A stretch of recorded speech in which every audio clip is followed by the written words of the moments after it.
নির্মল আলোয় আপনাদের সকলকে স্বাগত। আজকে আমার নিবেদনের বিষয় উত্তম কুমার। তার জন্ম শতবার্ষিকীতে এটা নির্মল আলোর পক্ষ থেকে শ্রদ্ধার্ঘ্য। একটি সাধারণ মধ্যবিত্ত পরিবার থেকে এক অসাধারণ ব্যক্তিত্বে উত্তীর্ণ হওয়ার কাহিনী হল Uttam Kumar. Top master general থেকে ভারতীয় চলচ্চিত্র জগতের মহিরু হয়ে ওঠার কাহিনী হল উত্তম কুমার। তিনি জন্মেছিলেন 1926 সালের 3রা সেপ্টেম্বর কলকাতার ভবানীপুরে। তার পিতার নাম ছিল সাতকড়ি চট্টোপাধ্যায়, মায়ের নাম চপলা দেবী। তার একটি দিদি এবং দুটি ভাই ছিল। তার এক ভাই ছিলেন তরুণ কুমার, যিনি একজন প্রখ্যাত শিল্পী। তিনি প্রথম জীবনে পড়াশোনা করেছিলেন চক্রবেড়িয়া স্কুলে। পরে তিনি সাউথ সাবারবান থেকে ম্যাট্রিক পরীক্ষা পাশ করেন। গ্র্যাজুয়েশনের জন্য ভর্তি হন কলকাতার বিখ্যাত কলেজ গোয়েঙ্কা কলেজ অফ কমার্সে। কিন্তু পারিবারিক আর্থিক অনটনের জন্য মাঝপথে তাকে পোর্ট ট্রাস্টের কেরানি পদে জয়েন করতে হয়। এটা তো তার বাহ্যিক জীবন, কিন্তু তার মনের ভেতর আরও একটা জীবন ছিল। সেখানে ছিল শুধু অভিনয়। মাত্র 5 বছর বয়সে তিনি অভিনয় করতে শুরু করেন। সেটা ছিল স্কুল জীবনে। তারপর তিনি কিশোর বেলায় গড়ে তোলেন অভিনয়ের জন্য সুহিত সমাজ নামে একটি প্রতিষ্ঠান। পরে সহপাঠী ও বন্ধু বান্ধবদের নিয়ে তিনি গড়ে তোলেন নুনার ক্লাব। অভিনয়ের প্রতি তার এই আকর্ষণ, তার এই ভালো লাগা, ভালোবাসা, সেটাকে আরও উন্নত করার প্রয়াসে তিনি শারীরিকভাবেও কসরত করতেন। তিনি শরীরচর্চা করতেন নিয়মিতভাবে। তিনি ফুটবল খেলতেন, ভলিবল খেলতেন, সাঁতার কাটতেন নিয়মিতভাবে। তখনকার চলচ্চিত্রে অভিনয়ে ঠাঁই পেতে গেলে তার সাথে সাথে সঙ্গীতের সাধনাও করতে হতো। উত্তম কুমার তাই নিয়মিত সঙ্গীত সাধনাও করতেন। একজন অভিনেতা হওয়ার জন্য দারিদ্রতার মধ্যে থেকেও, নানা কাজে ব্যস্ত থেকেও তার এই অধ্যবসায়, তার এই নিরলস প্রচেষ্টা তাকে তার সাফল্যের পথে এগিয়ে নিয়ে যেতে ভীষণ সাহায্য করেছে। এখন আমি আপনাদের সামনে উত্তম কুমারকে নিয়ে দুই মহান শিল্পীর স্মৃতিচারণের কাহিনী আপনাদের শোনাব।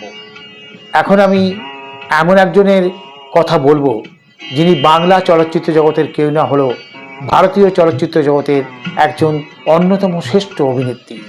তিনি মহানায়ক উত্তম কুমারকে নিয়ে যে স্মৃতিচারণা করেছিলেন সেটাই আপনাদের সামনে আমি এখন তুলে ধরব। সেই অভিনেত্রীটি হলেন স্মিতা পাতিল। ভারতীয় চলচ্চিত্র জগতের অন্যতম শ্রেষ্ঠ অভিনেত্রী বললেও অত্যুক্তি হয় না। তার চলচ্চিত্র জীবন দীর্ঘ না হলেও স্থায়িত্ব অক্ষয়। স্মিতা পাতিল ভারতীয় চলচ্চিত্র জগতে একটা বিশিষ্ট স্থান অধিকার করে আছেন। তিনি তার স্মৃতিচারণায় কলকাতায় এবং উত্তম কুমারকে নিয়ে যে কথাগুলো বলেছিলেন সেগুলো আমি তার কথাতেই শোনাব। কলকাতার প্রতি আমার আকর্ষণ দুটি কারণে। প্রথমত সঙ্গীত, রবীন্দ্রসঙ্গীত, ব্রহ্ম সঙ্গীত, কীর্তন, টপ্পা ও রামপ্রসাদের গান শুনতে আমার দারুণ ভালো লাগে। আমার মন যখনই উচ্চাটন হয় তখন এই গানগুলো শুনলে আমার মনে একটা প্রশান্তিতে ভরে ওঠে। কলকাতার প্রতি আমার দ্বিতীয় আকর্ষণ হলো উত্তম কুমার, বাংলা চলচ্চিত্র জগতের মহানায়ক। কিন্তু তার প্রতি সাধারণ মানুষের যে ভালোবাসা আমি দেখেছি তা সত্যি বিরল। বোম্বে চলচ্চিত্র জগতে রাজেশ খান্না একজন সুপারস্টার, দেবানন্দকেও দেখেছি। তাদের প্রতি সাধারণ একটা আকর্ষণ আছে, সেটা সেই পর্যন্তই। আর আমি এটাও অনুভব করেছি একজন স্টার, তার স্টার সত্তার কাছে অভিনয় সত্তা ম্রিয়মাণ হয়ে যায়, তার অভিনয় সত্তা ঢাকা পড়ে যায়। কিন্তু উত্তম কুমারের ক্ষেত্রে এটা একটা ব্যতিক্রম। তার সপ্তপদী এবং নায়কে যে গ্ল্যামারের ছটা আমি অনুভব করেছি, ঠিক তেমনি সন্ন্যাসী রাজা, অগ্নিশ্বর ইত্যাদি ছবিতে তার অভিনয় সত্তা, তার স্টার সত্তাকে ছাপিয়ে যেতে দেখেছি। অভিনয় সত্তা ও স্টার সত্তার পরস্পরের পরিপূরক হয়ে ওঠার এক উজ্জ্বল উদাহরণ হলেন উত্তম কুমার। এইরকম অভিনেতা অভিনেত্রী থাকলে পরিচালকের কাজ সহজ হয়ে যায়। উত্তম কুমার তাই চলচ্চিত্র জগতের এক বিরল ব্যক্তিত্ব, এক ব্যতিক্রমী উদাহরণ।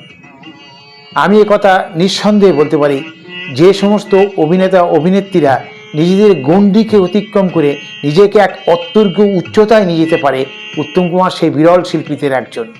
এবার আমি উত্তম স্মরণে যার কথা উল্লেখ করব, তিনি হলেন বিকাশ রায়।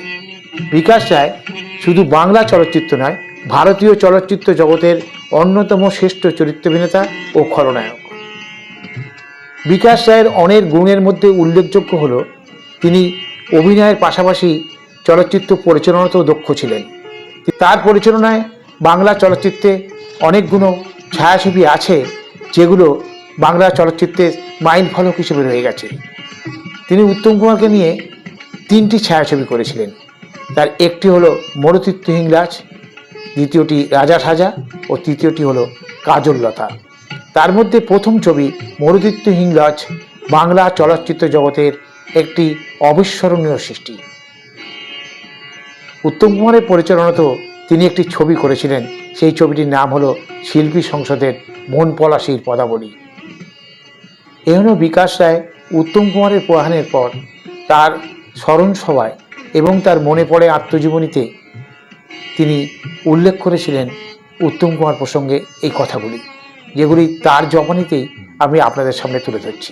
আমরা দুজন প্রায় সমসাময়িক, কিন্তু বয়সে আমি 10 বছরের বড়, কিন্তু চলচ্চিত্র জগতে আমরা দুজনে একই সঙ্গে আসি। কিন্তু ওর আগেই আমার অনেক নাম হলো, যশ হলো, লোকে আঙুল দেখিয়ে বলতে আরম্ভ করলো, ওই দেখ বিকাশ রায়। সাফল্যের তরিবে আমি এগিয়ে চললাম। উত্তম কুমার কোথায় ছিল আমি খেয়াল করিনি, অনেক পিছনে ছিল। তারপর একজ্ঞতা, নিষ্ঠার অধ্যবসায় দিয়ে সে আমার দিকে এগিয়ে এলো। তারপর আমি খেয়াল করার আগেই সে আমার থেকে এগিয়ে গেল, অনেক অনেক দূরে এগিয়ে গেল। একটা সময় সে জ্যোতিষ্ক হয়ে গেল, সে আমার নাগালের বাইরে চলে গেল। মনে দুঃখ পেলাম, একটু কষ্টও পেলাম, কিন্তু একটা জিনিস আমি ভাবতাম, আমি তো 10 বছরে বড়, শেষে নিশ্চয়ই আমিই জিতব। কিন্তু এতটা নিষ্ঠুর, এতটা অকৃপণ উত্তম যে হতে পারে আমি ভাবতেই পারিনি। শেষেও সে আমাকে হারিয়ে দিয়ে রাজার মতন ঘটঘট করে চলে গেল। আমি ফ্যাল ফ্যাল করে তাকিয়ে রইলাম। এই হলো বিকাশ রায়ের স্মৃতিচারণ।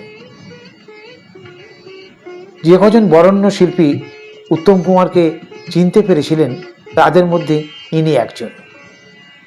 উত্তম কুমারকে আঁকড়ে রাখতে, যত্নে রাখতে তিনি চেষ্টা করেছিলেন। তার কথা দিয়েই আজকের নিবেদন আমি শেষ করলাম। নমস্কার।